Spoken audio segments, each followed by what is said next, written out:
So the unexpected incident in the cave, Marabar Caves, that takes place in a passage to India,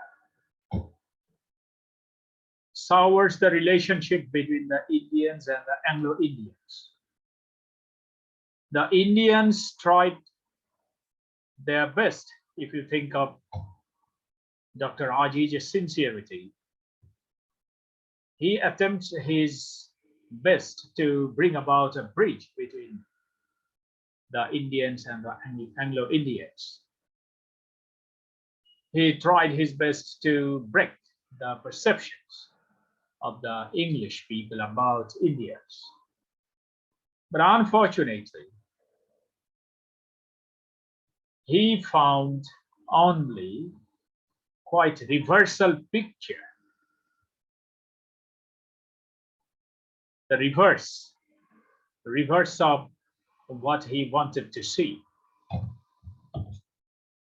Anyway, in the cave, Adela felt that somebody, most probably Dr. Ajiz, was attempting to rape her.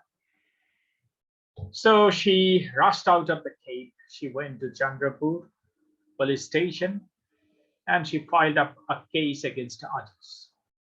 The charge was that Ajiz attempted to rape her. Now, actually, what happened in the cave? It's a question. What actually happened in the caves?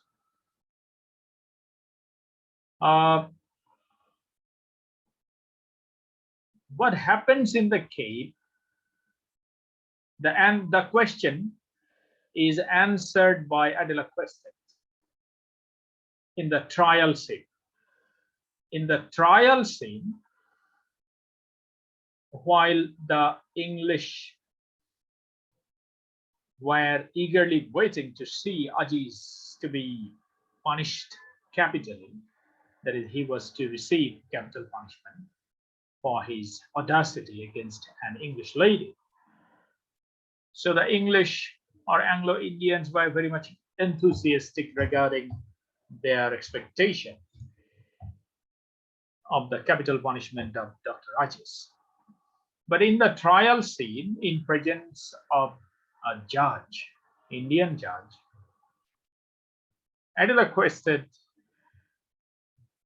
confessed that Ajiz was innocent. She admitted that Ajiz was innocent. So after her evidence, Ajiz was acquitted.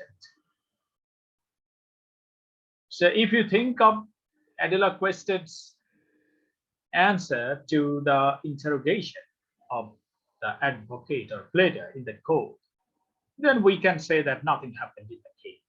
So Ajiz was innocent. Then why did Adela Quested bring this charge against Ajiz? So why did she do so? The critics have analyzed this very particular incident from different perspectives. Some say that Adela Quested was at that time suffering from hysteria. You know, hysteria is a state of mind when you lose control on your consciousness. Your consciousness does not work during hysteria. You go into your unconscious state. And in that very state, you project your unconscious, or you project the workings of your mind on the screen of your mind. And this projection may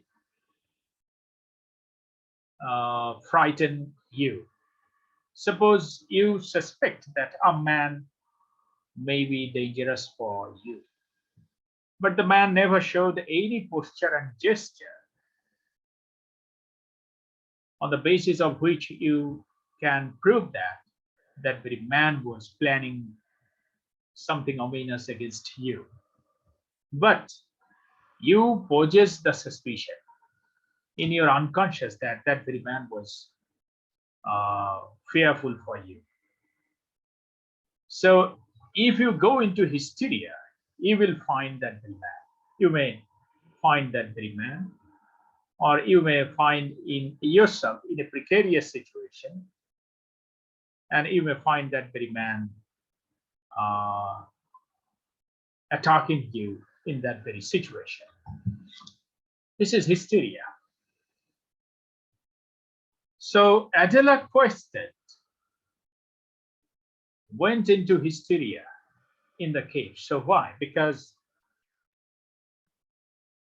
she came to know from Mrs. Starton that the Muslims, a Muslim man usually takes 4 women or 4 wives.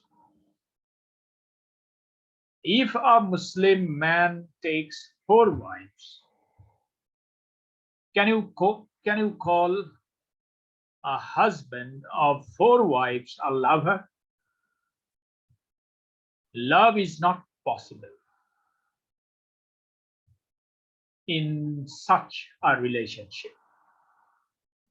If you think that yes, love is possible, I think you are wrong. A man takes 4 wives at a time, and he says to his wives that he's a lover. Is it believable? No. That is a legal relationship. The religion may give you approval of taking 4 wives at a time. But religion does not have any power or authority upon your mind or upon your psychology. You will exercise your authority upon 4 wives. But you cannot love 4 wives equally. You cannot be a lover. If you are a lover, then you are a superhuman being. And Adela quested, after hearing from Mrs. Starter, thought that in such a very situation, marriage is loveless. Yes, marriage is possible. A man may marry 4 women at a time. All right. But he cannot be a lover in such a relationship. Or a woman cannot expect that she will get love from that man, because that very man has become a shopkeeper of love, because he's selling love to 4 women. When he marries a woman, he promises that he loves the woman. Good, very good. And when he goes to a second woman, he again makes the same promise that he loves the woman. All right. He goes to the third woman. He marries the woman with the same promise that he loves the woman. So how many times does he make promise? Is he true to his promises? Not at all. This is called hypocrisy. And if there is hypocrisy in relationship, then that is only a sexual relationship. That is only a legal raping or sexual relationship between 2 persons. This is not the relationship of love and fellow feeling or affection. If this happens, Adela Question thinks that she has come to India to marry Ronnie Hislam. If he marries Ronnie Hislam, who is very, very authoritarian, who is magistrate in and out, that is ins and out, the man who always loves to exercise authority upon everybody. So how can he love a woman? He loves authority only. He does not love a woman. So if a woman marries a man like this, that is Ronnie Hislam, she will also have to lead a life of sexuality without love. So this is equivalent to the life of a Muslim man who takes 4 wives. So this is the parallelism between a Muslim man with four wives lifestyle and her probable marriage with Ronnie Islam. This parallelism, after discovering this parallelism, she goes into hysteria. And for that reason, most probably a guard inside the caves might have knocked her or might have assaulted her. But at that time, Aziz was in her projection, not other man. For that reason, whatever happens there was concentrated on Dr. Aziz. So anyway, Aziz was accused of attempting to rape Adela Quester. Aziz was arrested. He was taken into custody. And on the basis of this incident, Chandrapur was divided into two visible groups or communities. One was the Indians and the other was Anglo-Indians. The relationship got soured on the basis of this incident. Anyway, after the acquittal of Dr. Aziz, the relationship was not recovered.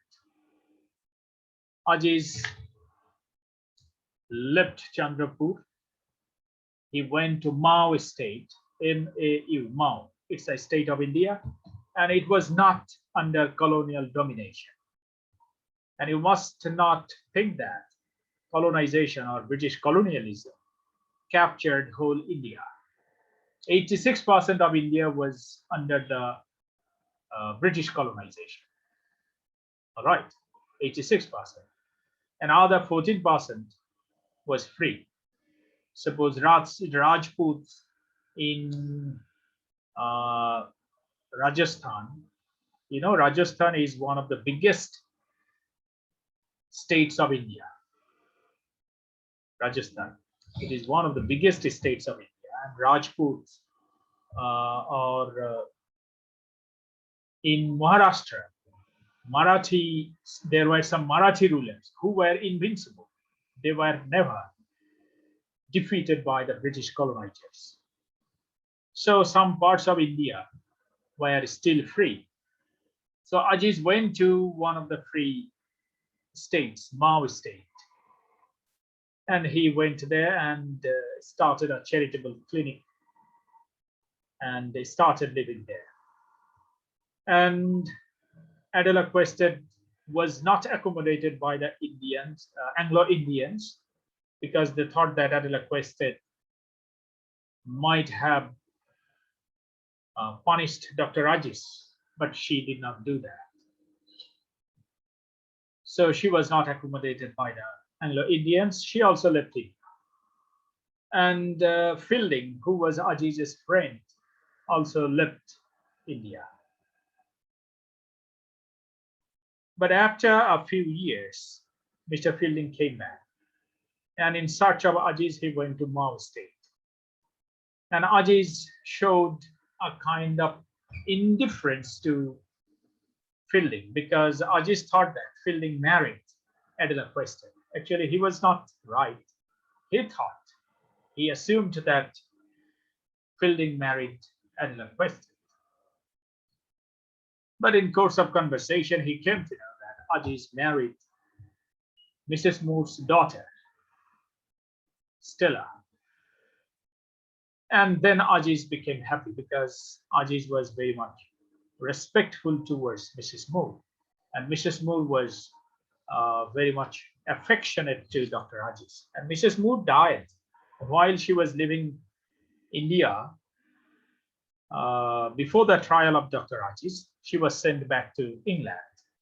Okay, so while she was returning to her land, that is England, she died in the ship. While the ship was crossing the Mediterranean Sea, she died, and her dead body was dropped into the ocean. Anyway, Aziz did not know all these things. So while Aziz came to know that Mrs. Moore died, and Fielding, Mr. Fielding married Mrs. Moore's daughter, Stella. Then he became happy. And there was also an arrangement of Gokulastami. Gokulastami, a celebration of the Hindus, especially the Hindus arranged this celebration in honor of Sri Krishna's birth. Sri Krishna, Lord Krishna, was born in Gokul, the name of the place. For that reason, it is called Janmashtami or Gokulastami. So in Gokulastami, the gathering was found in the river. On the same boat, the Indians and Anglo-Indians were there and they were enjoying the celebration. But unfortunately, the boat capsized and all the visitors were drenched. But the water was not deep. Nobody died. So everybody came out of water. So it was a kind of symbolic incident that all these people were washed out. Their prejudices, their parochialism, their bigotry were washed out. But actually, it was not possible. With all these diversities or with all these limitations, how is it possible to be friends? Anyway, at the end of this novel, we find that Dr. Aziz and Mr. Fielding went out on an evening visit. They were riding on two horses and they were enjoying the evening. And the conversation was going on. Fielding wanted to be friend of Dr. Aziz, but Dr. Aziz said that he would never make any attempt to be be a friend of the English. Then Mr. Fielding asked him, then with whom would he make friendship? Would he make friendship with the Mughals or the Pathans? Aziz said yes, he would rather make friendship with the Mughals, the Pathans or Afghans, but he would not make friendship with the English. So why did he say so? He said so because regarding the heritage, especially religious heritage, the Muslims of this subcontinent are connected to the Mughals, the Pathans, or the people who came from Middle East with Islam or with religion of the Muslims. So the Muslims are connected with those people. For that reason, Aziz showed a sort of lenience to the people of the conquerors of the Middle East. Anyway, the conversation was going on, and Aziz was also riding on a horse side by side with Mr. Fielding. But there was suddenly a heap. That is, there was a heap, a kind of rock in the middle of the street. So the two horses went on two sides. They could not run side by side because the street was narrowed down there. So Aziz and Fielding could not move side by side. They were detached, they were divided, and the lump of earth or the heap of earth was responsible for this separation. And that very scene is very significant. And while they were detached, it seems the sky, the nature, and the surrounding started echoing, not now, not there. That is, friendship is not possible now, is not possible there. There means where? On unequal ground. On unequal ground, friendship is never possible. On unequal ground, bridge or passage is never possible. Because the Anglo-Indians or English do never think that they are equal to the Indians. They always place themselves on a superior position and look upon the Indians as their junior brothers. subordinate. So in such a very unequal platform, passage is not possible. Yes, it may be possible if this platform is equal. But when will this platform be equal? We do not know. Even today, that is 70 years after the independence of India, even today, this passage is not possible. Yes, we are living together because we are living in the era of globalization. Globalization is bringing all the people together, but globalization is never able to bring about equality or can never ensure equal treatment to all the nations of the world, because globalization is a kind of recolonization, and it is conducted by the capitalist countries of the world, the first world countries of the world. And the first world countries do never want that. The third world countries should be their equal match. So they're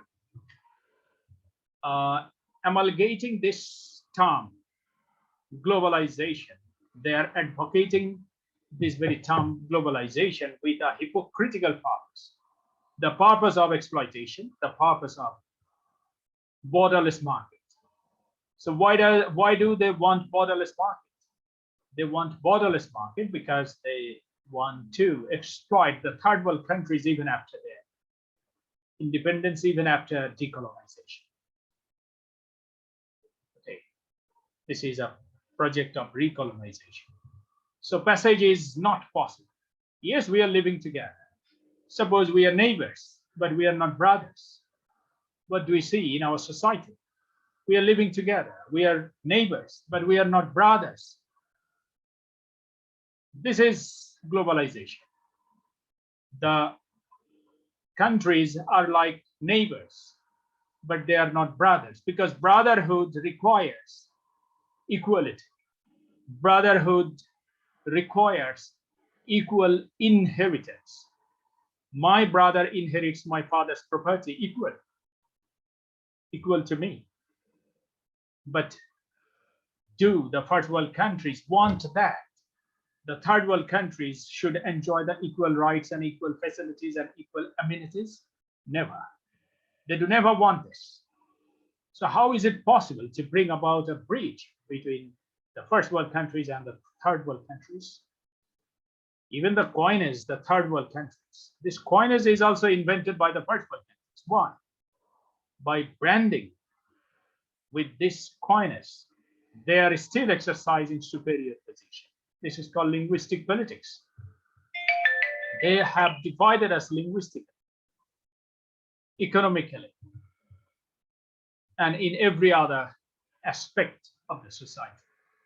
So friendship or passage is not now possible. But when will it be possible? We do not know. If the socio-economic infrastructure is controlled by the capitalists, by the ex-colonizers, this passage is never possible. It may be possible when all this socio-economic infrastructure will go through utter changes on the basis of equality. Okay, actually, this is about the text. This is about the passage.